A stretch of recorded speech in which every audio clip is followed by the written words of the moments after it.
Hi guys, how are you? I'm in a different, I switch chairs. Depends on the light and the morning and all that kind of, or the day. Um, this is Amber with Ooh Ah Crochet. Welcome back. Thank you for joining me today. It's been a very, very long new year so far. I'll get into that a little later, but I do want to show you a haul I got. I don't even know if you call this a haul. I ordered some stuff off of Amazon because I thought I needed more eyes and things. And the only thing I'm going to tell you is you get what you pay for. So I got this package here of eyes. I was kind of wanting to get some sparkle eyes. And these will work. It's just not what I thought it would be. Basically, all they're doing is putting these shiny little discs behind the eyeball of the clear eye, and I just don't know, like, how do you prevent, like, say they actually wash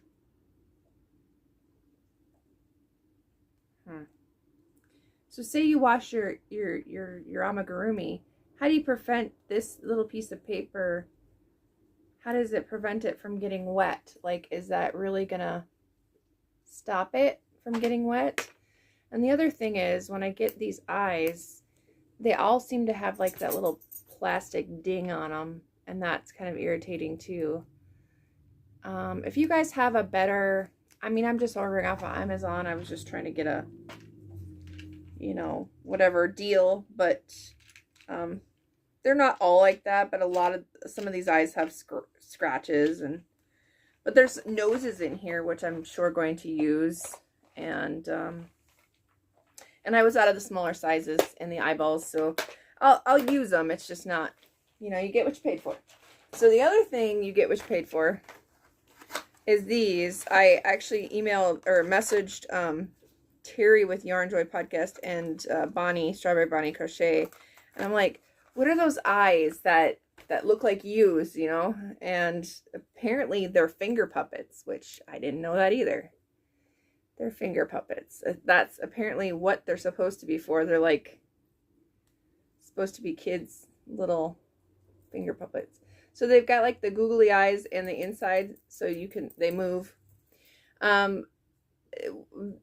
What you paid for is this plastic up here is pretty thin, so it probably could be indented, and then this is super thin. That is super thin compared to the ones I've seen. So it may or may not break easier. I guess I don't know. I would prefer it to be the thicker one, and I'm just looking at a picture on Amazon, so you just have to be careful what you get. But I did get 120 eyes, and I think I only paid $8. So there's that. I have been crocheting. It's been limited to my brain power, which hasn't been much. I did finish these. I've got 3 of them done, working on the others, but this is my addition to the granny squares. I wanted some more browns and oranges, a little bit of yellow. It's a very, very pale yellow in there. Here's the rest of them I've started.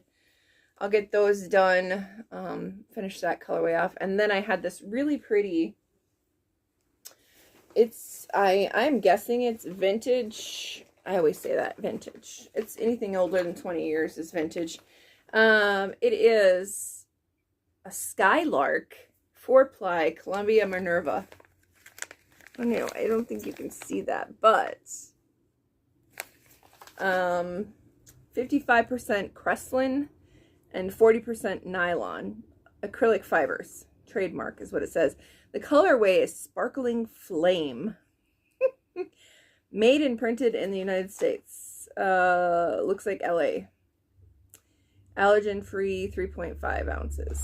So with that color, I did these. So I guess it looks pretty flamey but it has it's got like a halo to it. Let's see if you see that.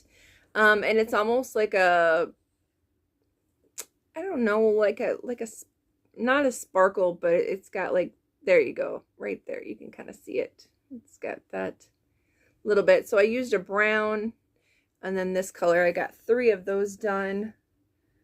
Gonna do some more, depending on if my brown goes through on the other one. And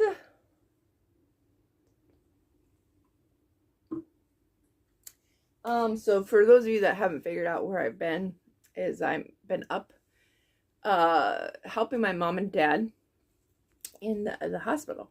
So this is where I've been crocheting, because this is the only time my brain has the power to do so, and I'm doing just short little things that I can finish and not have to worry about it. Funny thing about these things is I was waiting in the waiting room, in between them changing things and doing stuff. I'll just leave the room so I don't have to see things. And there was this little girl, just a small little 3-year-old, and I had these with me, and so I put them all in my hand and then showed her what they would do, and had her pick out a couple, and so she was super excited. Her parents and I think her grandparents were there.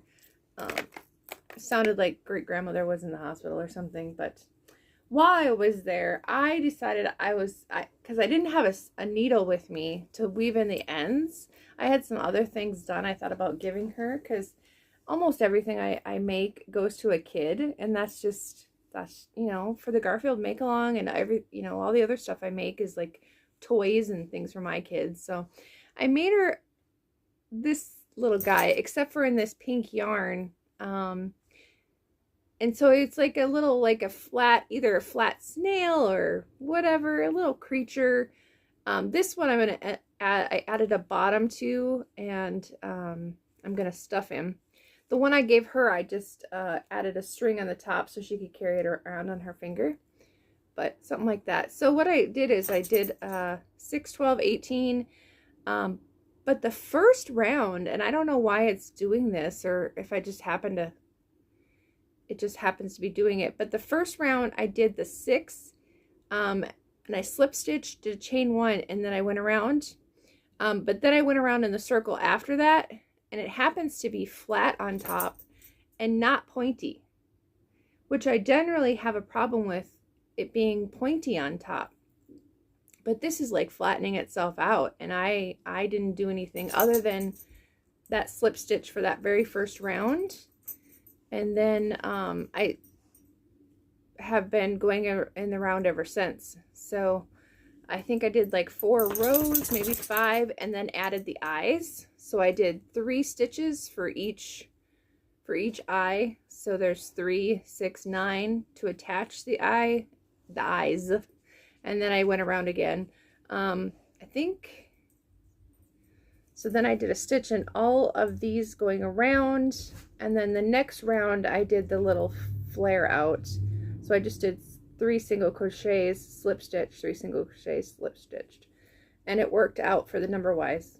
I was just playing around to see if it worked. So I actually did that in the back loop, or the front loop. And then I left myself a loop so I could go in and close up the bottom.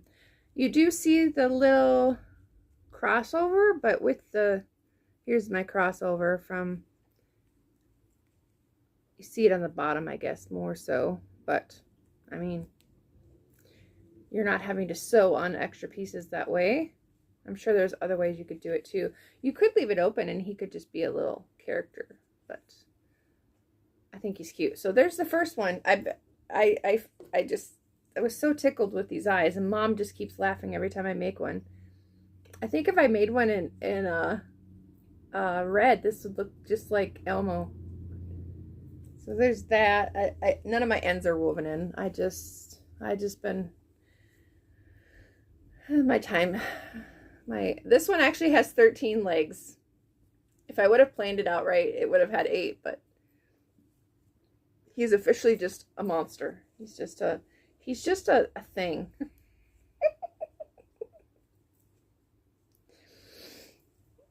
But the eyes crack me up. So then let's see. This one, I think I might stuff him just a little bit, but he's going to be like a flat monster or a flat character. He's got little bitty arms, but he looks like a little baby playing. Maybe I'll put a sign on him or something, but I don't know. They're goofy. The legs I did, just I chained them from there, but the arms I added on, as you can see with the thing. But I think he could just be a flat little. He doesn't have to be a stand-up one. Anyway, there's that one. Then this one is, I'm gonna put a little bit of stuffing in his head.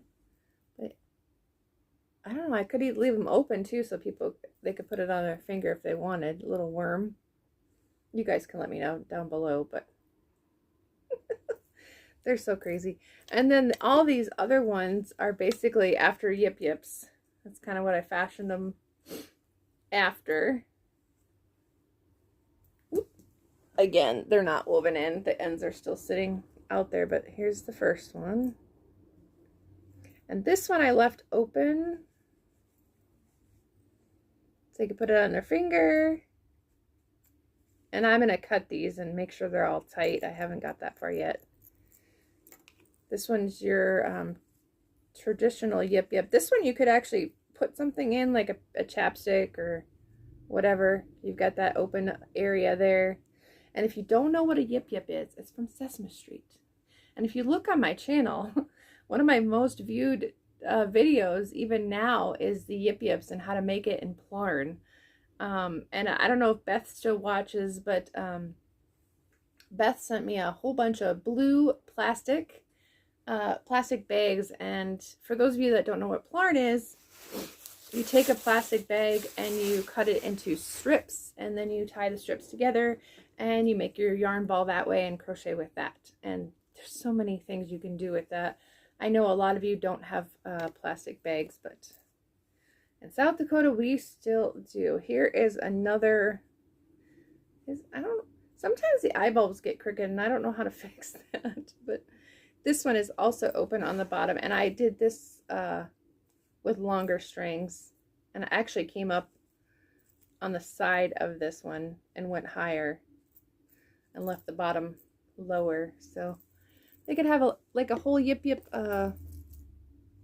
family. They could make a little show. All right, let's see. Last thing I've got is I started an emotional support pickle. I'm just winging it. I put my arms are going to be here to hold the sign, and they might actually come around this way. I don't know, but right now they're going this way, but unfortunately this makes it look a little naughty. I don't know, maybe it won't with the sign there. It won't be a bother, but I have this I think it's, I don't know, it's a mess. This is what it is. It's a mess, like my hair right now. It's got to be a Caron 1 pound because it's thicker. It's definitely thicker than some of your Red Hearts. It feels like anyway, but it's super soft and I have a lot of it, so I'm trying to figure out things to make with it.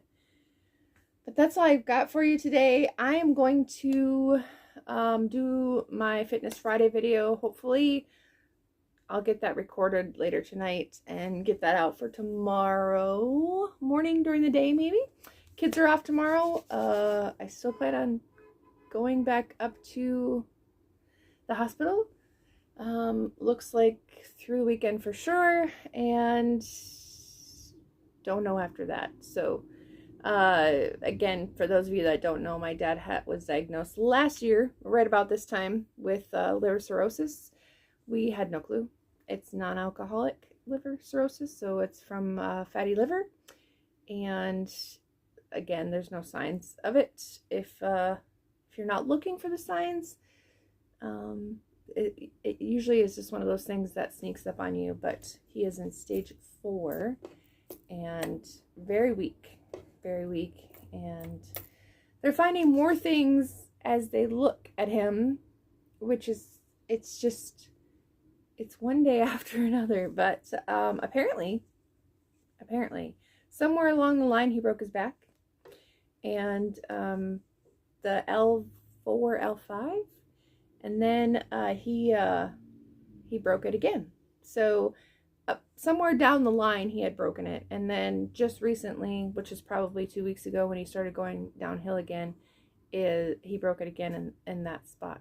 So it's very, and then he has the narrowing of L3, which might be why he's not being able to use his right leg, and that, and there's a list of other things, but that's just the main things that they're looking at right now. And I'm not sure of all the jargon. I keep asking my friends of what this means and what that means, and but trying to keep my spirits up, and the kids don't know anything, which is fine. That's the way I want to keep it, so they're not worried about anything. And yeah, so if you guys are praying, I appreciate any prayers, and if you are good vibe people, we'll take those too. So, all right, for now, that's where I'm going to leave you, and love you, and I hope you have a wonderful day. Stay warm and dry, and so far, knock on wood, we have just the dusting of the white stuff, and I am happy with just that. So, all right, you guys, we'll see you soon.